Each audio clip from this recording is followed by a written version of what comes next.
मेरा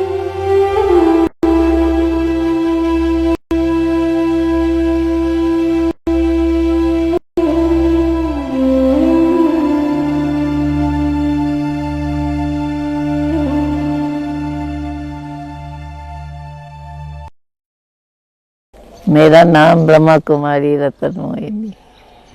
लौकिक में शरीर का नाम लक्ष्मी था और फिर बाबा का बनने के बाद बाबा ने नाम रतन मोहिनी रखा और अधिकतर रतन मोहिनी नाम से ही हमको जाना जाता है। और इस ज्ञान यज्ञ में शुरू से जब से इस यज्ञ की स्थापना हुई है तब से ही हम इस ज्ञान मार्ग में आए हुए हैं। वैसे तो बचपन से ही आए हैं और बचपन में हमारी लौकिक माता जी आती थी। जब उसके साथ एक बार सत्संग में आए और सत्संग में बैठने से जब वहाँ ओम की धुनी चल रही थी तो एकदम पीसफुल एटमॉस्फेयर के अंदर हम ऐसे शांत अवस्था में बैठ गई जो सत्संग पूरा भी हो गया लेकिन हमें पता नहीं चला। तो ऐसे 1-1.5 घंटा उसी अवस्था में बैठे रहे, जैसे कि अशरीरी अवस्था कही जाए, परंतु उसमें ऐसा नहीं कि मैंने कोई दृश्य देखा या क्या, लेकिन ऐसे शांत अवस्था में और एक बहुत मीठी शांति का अनुभव हो रहा था। भले ही बचपन अवस्था थी और ऐसा कोई जीवन में दुख नहीं था, वैसे भी लौकिक परिवार में अच्छे कुल में जन्म हुआ था और माता जी भी बहुत भक्ति करती थी श्री कृष्ण की और परिवार के अंदर भी भक्ति भाव था। हम भी छोटेपन में थोड़ी बहुत भक्ति तो करते ही थे, इसलिए जब आए सत्संग में तो बड़ा आनंद आने लगा।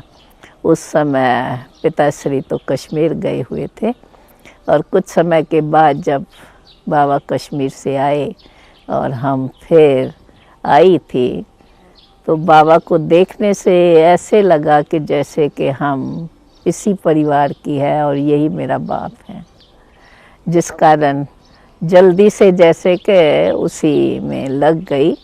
फिर भले हमको घर से पहले थोड़ी छुट्टी नहीं मिलती थी क्योंकि छोटेपन में पढ़ाई में इंटरेस्ट था और लौकिक परिवार के अंदर बच्चों में पढ़ाई में समझो अच्छा इंटरेस्ट रहा, तो उन्हों का विचार था कि ये अच्छी पढ़ाई करे, आगे बढ़े।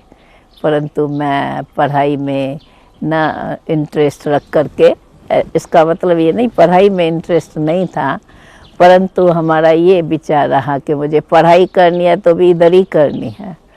और उस समय में बाबा ने भी एक बच्चों के लिए छोटा सा स्कूल शुरू किया था जिसके अंदर हिंदी और इंग्लिश सिखाई जाती थी और बाकी और कोई नॉलेज नहीं। ज्ञान के लेसन्स थे, ज्ञान का ही सब कुछ था, परंतु हिंदी राइटिंग पढ़ना करना वो इंग्लिश और हिंदी सिखाई जाती थी। तो हमें सहज हो गया कि ये भी स्कूल है, चलो उस स्कूल के बदले हम इस स्कूल में पढ़ेंगे। फिर इसी रीति से हमको जल्दी छुट्टी मिल गई और जब इस पढ़ाई में लगी तो पढ़ाई में तो इंटरेस्ट था ही, तो यहाँ भी जो पढ़ाई पढ़ती गई उसमें अच्छा इंटरेस्ट था। इसमें केवल 3 क्लासेस रखे गए थे, एक छोटे बच्चों का, दूसरा बीच वालों का और एक बड़े का। तो मुझे शुरू से ही बड़े क्लास में बिठाया गया क्योंकि पढ़ाई में रुचि भी थी और होशियार भी थी। उसी रीति से हम पढ़ाई के रीति से ज्ञान को अच्छी रीत समझती गई और जैसे जैसे हम बाबा का ज्ञान सुनती गई ऐसे लगता था कि ये कोई बहुत ऊंची नॉलेज है और ये नॉलेज सिवाय परमात्मा के कोई दे नहीं सकता है। बाबा भी जब हमारे सामने आते थे तो बाबा को हम साधारण रूप में नहीं देखते थे, अधिकतर बाबा हमको विष्णु के रूप में दिखाई पड़ते थे और ऐसे लगता था जैसे कि ये मेरा बाप ही है। इसलिए सहज ही जैसे कि वहाँ बुद्धि योग लग गया, एक तरफ पढ़ाई की रुचि और ज्ञान में अच्छा इंटरेस्ट। जो जो हम सुनते जाते थे, जब तक उधर स्कूल से लेकर घर तक जाएं तो मन के अंदर वही चिंतन चलता था और उससे लगता था कि ये कोई जीवन बड़ी ऊंची है। थे छोटे बच्चे, परंतु छोटेपन में ज्ञान के ऊंचाई के कारण ऐसे लगता था कि अपने को छोटेपन की भाषा नहीं आती थी।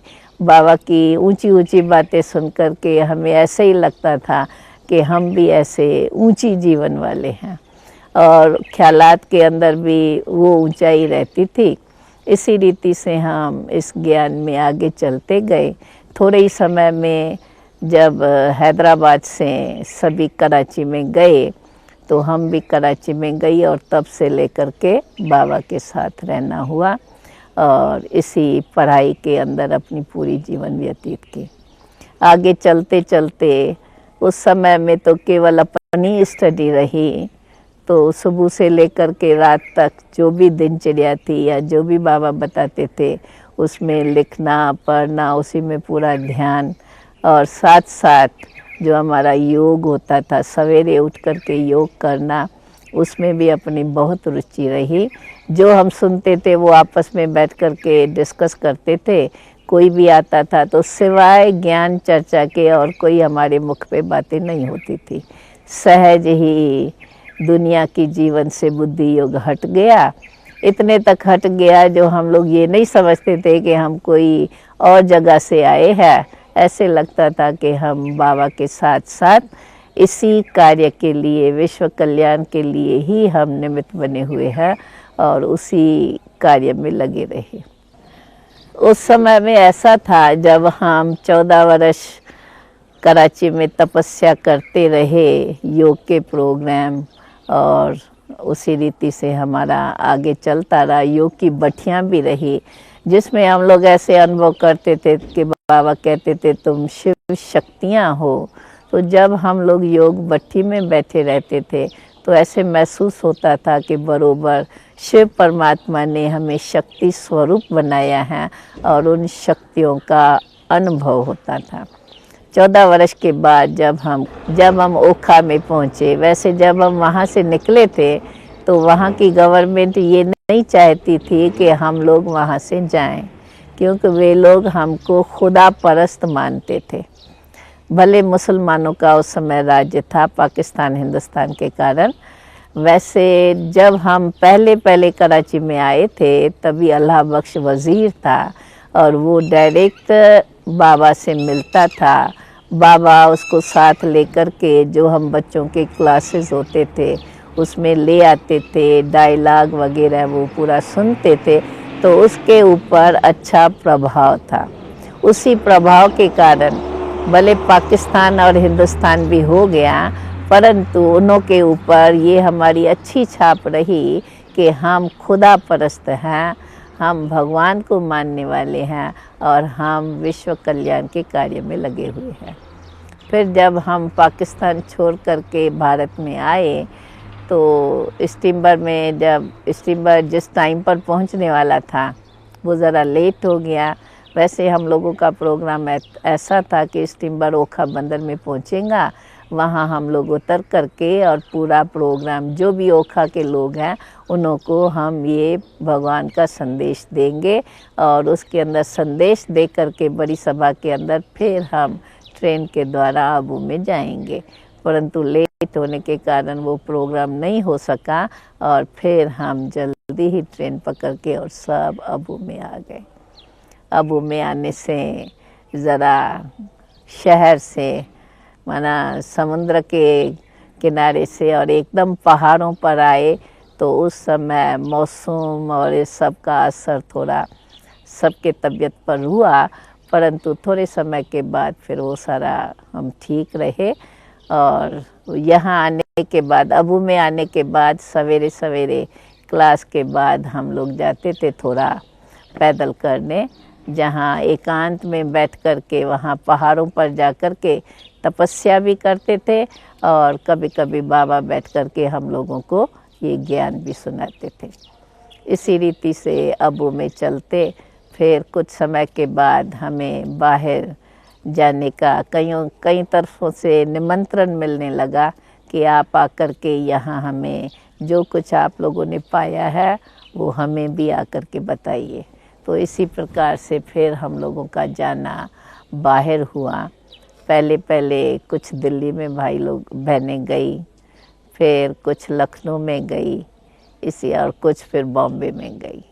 वहाँ एक ऐसा था जहाँ पैसेज था, माना रहने के स्थान से लेकर के भंडारे तक हम जाते थे, तो बीच में जो पैसेज था वहाँ हमने देखा नहीं परंतु सुना था कि रात को एक सांप आकर के बैठ जाता था, परंतु हम लोगों को कुछ करता नहीं था और सुबह होते ही वो गुम हो जाता था। तो ऐसे कई बताते थे, तो ये और ही अच्छा है, एक जैसे कि रक्षक है उसी रीति से वो लोग बताते थे। बाकी उसने हम लोगों को कोई तकलीफ़ नहीं दी थी। ऐसे तो बिरजा कोठी उसी स्थान पर थी जहाँ उसके पीछे बहुत बड़ा जंगल था।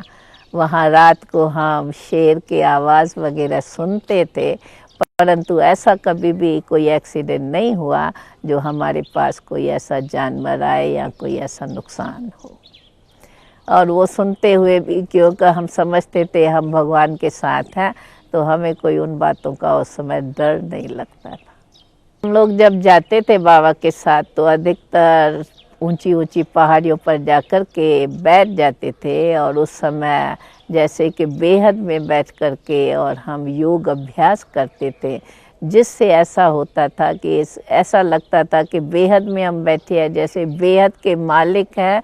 एक प्रैक्टिकल वो अनुभव होता था कि सारी विश्व के हम मालिक हैं और कैसे विश्व का पिता हमें विश्व का अनुभव करा रही है। तो बेहद में बैठ कर के योग तपस्या करना उसमें एक बहुत अच्छा अनुभव होता था। मतलब ये तो हम जितना समय रहे, मैं समझती हूँ अब वो में बिरजा कोठी में हम 50 से लेकर के 54 तक रहे। तो 4 साल पहले 50 का छोड़ के मैं समझती हूँ 51 से लेकर के और 54 तक हम रोज़ सुबह को क्लास के बाद पैदल करने जाते थे। तो पिताश्री साथ रहते ही थे, और जो भी ऊंची ऊंची पहाड़ी, अब वो की कोई ऐसी पहाड़ी मैं समझती हूँ नहीं छूटी होगी जहाँ हम लोग ऊंचाई पे नहीं चढ़ी होंगे। वहाँ से लेकर के अचलगढ़ तक भी हम लोग पैदल गए।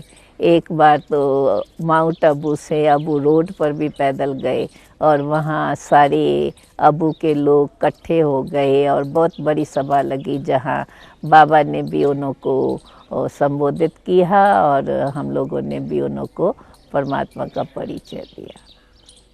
फिर वहाँ से हम जब बिरजा कोठी में थे तो वहाँ से हम लोगों को जैसे जैसे सेवाओं पे निकले थे, तो हरिद्वार में एक सम्मेलन हुआ था, वहाँ हमको निमंत्रण मिला था। और वहाँ जब हम लोगों ने भाषण किया था तो उन्हों को हमारी नॉलेज बहुत अच्छी लगी थी। और फिर कुछ समय के बाद हमको जापान से निमंत्रण आया था। तब हमें पहली बार थी कि हम विदेश यात्रा पर बाबा ने हम लोग को भेजा था, लेकिन हमें वैसे अगर कहा जाए तो हमें दुनिया का पता नहीं था, क्योंकि हम यज्ञ के अंदर ही रहे थे और वहाँ ही अपनी तपस्या में रहे। पहली बार जब जापान से निमंत्रण आया और बाबा ने हम 2 बहनों को जापान में भेजा, तो वहाँ पहुँचने के बाद ऐसा लगता था, भले थे छोटे परंतु ऐसा लगता था कि भगवान ने हमको भेजा है, बाबा ने भेजा है तो कोई सेवा है। इसलिए कुछ भी देखते थे, किसको भी देखते थे तो नया नहीं लगता था, और हमारी बुद्धि में यही रहता था बाबा को हम लोगों से क्या सेवा करानी है वो हम देखते जाते थे। नहीं तो जब वहाँ गए तो थोड़ा ऐसा लगा लोगों को देख करके, लोग हमारे लिए बहुत नए थे। उन्हों की ड्रेस देखो, उन्हों की शक्लियाँ देखो। फिलिपियन का एक ग्रुप था, क्योंकि वहाँ विश्व शांति सम्मेलन था और उसमें हमको निमंत्रण आया था।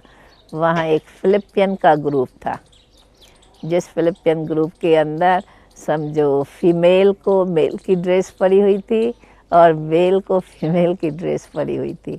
तो ऐसा तो हम लोगों ने एक पहली बार देखा, परंतु हम लोग ऐसे देखते थे, आश्चर्य नहीं लगता था, समझते थे दुनिया के अंदर भिन्न भिन्न प्रकार के लोग हैं।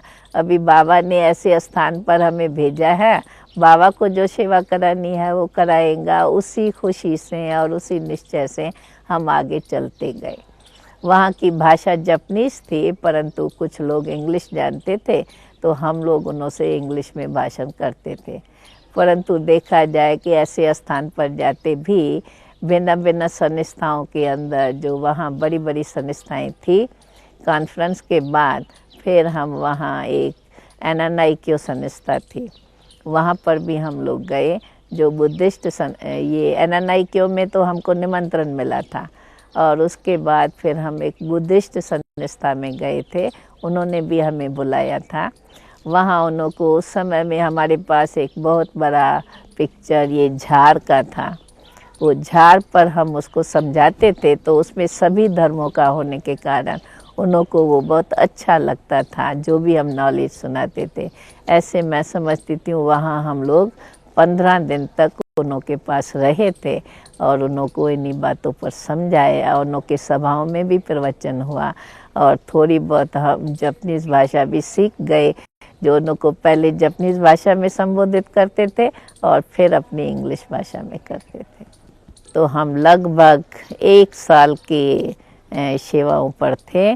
4 मास जापान में रहे, और फिर 3 मास हम हांगकांग में रहे, 3 मास सिंगापुर में रहे, और उसके बाद 1 मास आगे पेनांग वगैरह में होते हुए पूरा 1 बरस 16 अक्टूबर में गए थे, और 16-17 सितंबर हम भारत में पहुँचे। जापान में एक ये विशेष सेवा हुई, जब इन्होंने हमारी ये बड़ी बड़ी पिक्चर्स देखी थी, तो एक बुद्धिस्ट संस्था थी, उन्होंने हमको ये झाड़ के पिक्चर 5000 कापीस, क्योंकि उन्हों के पास बड़ी अच्छी मशीनें थी, तो उन्होंने हमको छपा करके दी थी। तो हम लोगों को लक्ष्य था कि जब हम आए हैं इतना दूर और बाबा ने हम लोगों को भेजा है सेवा के लिए, तो हमको कुछ अच्छी सेवा करके, माना लोगों को संदेश पहुंचा करके, और सबको उनमें से कोई रिजल्ट निकाल के ही जाना है। तो इसी लक्ष्य से हम लोग वहाँ चलते रहे।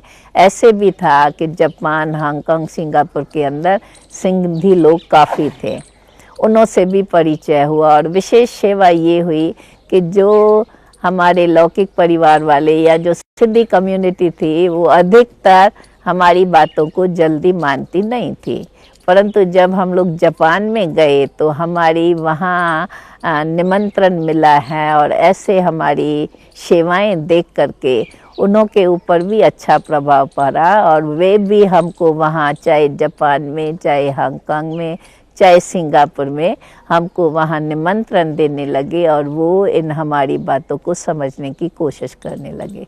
फिर जैसे जैसे उन्हों को भी ये ज्ञान समझाते गए, बताते गए, तो उन्हों को लगा कि बरोबर हमारी ही कन्याएं माताएं हैं, जिन्होंने अंदर बैठ कर के इतनी तपस्या की है, और इतना इनका ऊंचा ज्ञान है, जो और लोग इनको अच्छी रीत से सुनते हैं, और हम उनका ले नहीं पाए हैं। जब हम लोग वहाँ से सिंगापुर में आए, तो सिंगापुर में गुजराती कम्युनिटी ने इस बात को अच्छी रीत से उठाया। वहाँ जो कांतिलाल शाह था, उसने अपने घर पे भी हमें निमंत्रण दिया, 15 दिन अपने पास रखा, और 15 दिन के अंदर सवेरे जैसे हम 3:30 बजे उठ कर के 4 से 5 योग करते थे, वो हमारे साथ योग करता था, और फिर उसके बाद हमारी बातों को बैठ के सुनता था।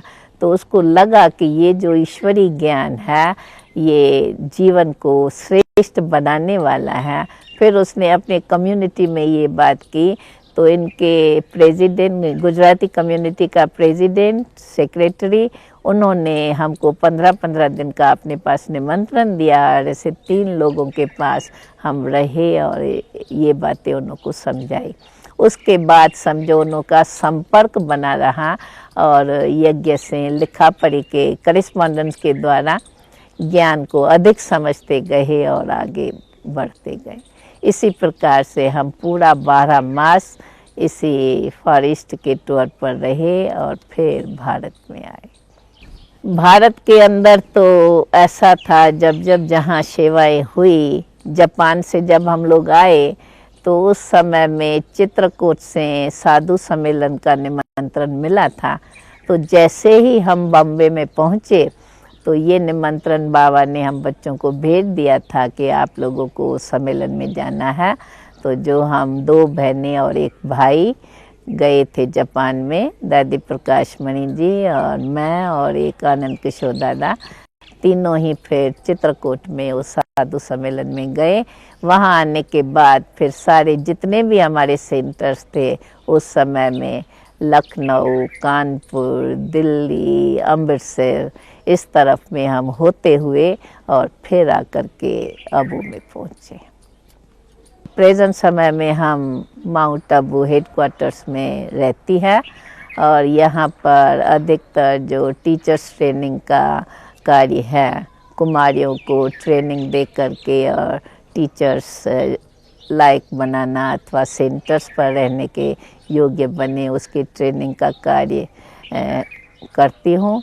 साथ साथ राजस्थान के जो भी सेंटर्स हैं उसके भी सेवा का कार्य मेरे पर है और यज्ञ के अंदर भी जो सभी सेंटर्स हैं उनके सर्टिफाइड का कार्य मेरे पर दिया हुआ है।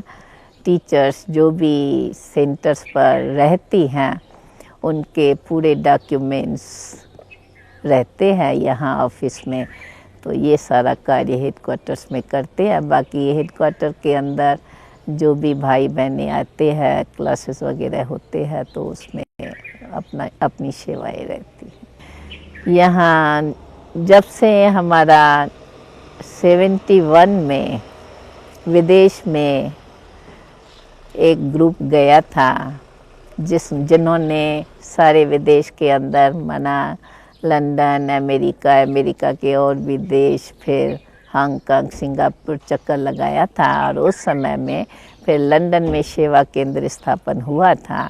तो 72 में हमको भी लंदन में जाने का मौका मिला था और 72 से लेकर के जून 72 से जनवरी 74 तक, क्योंकि जन सेंटर की शुरुआत थी, तो उस समय में वहाँ इन बातों को अच्छी रीत से उन्हों को समझाने की आवश्यकता थी।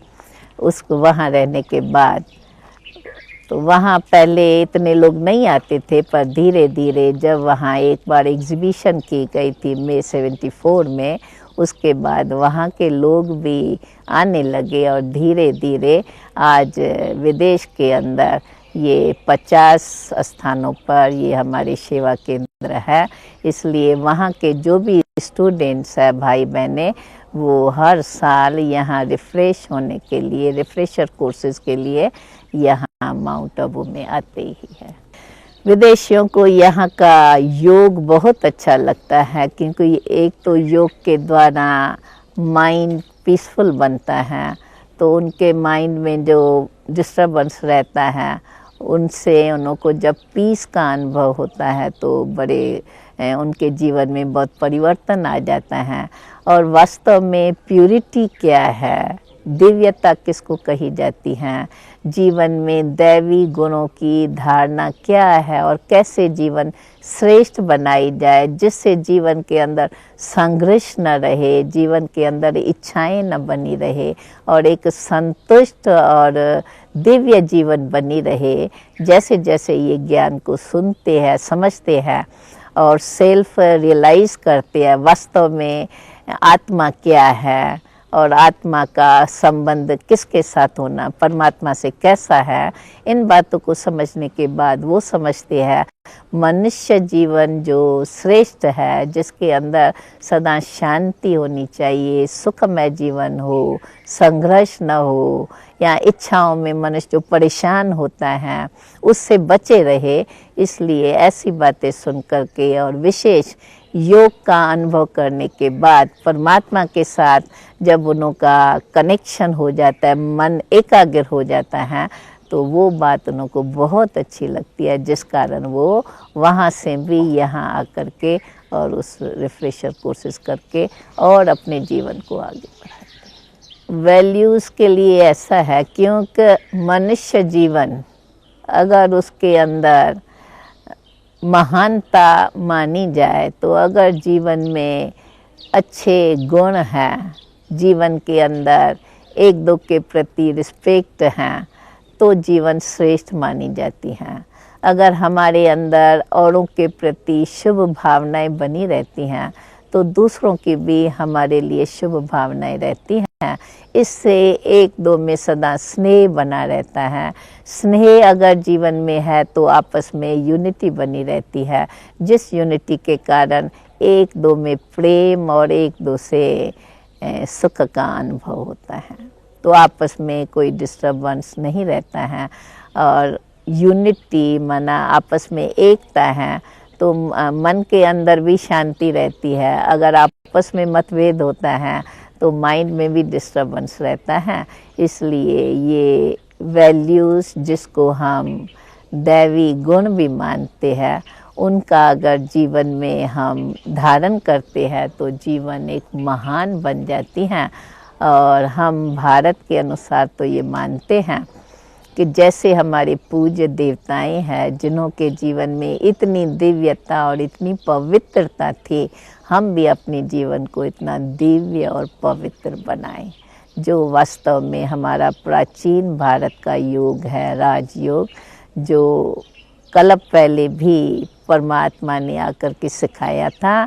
अभी भी वही परमात्मा हमें वो राजयोग सिखा करके हमारी जीवन को पवित्र और दिव्य बना रहे हैं। इसलिए भगवानों वाच्य है, पवित्र बनो और योगी।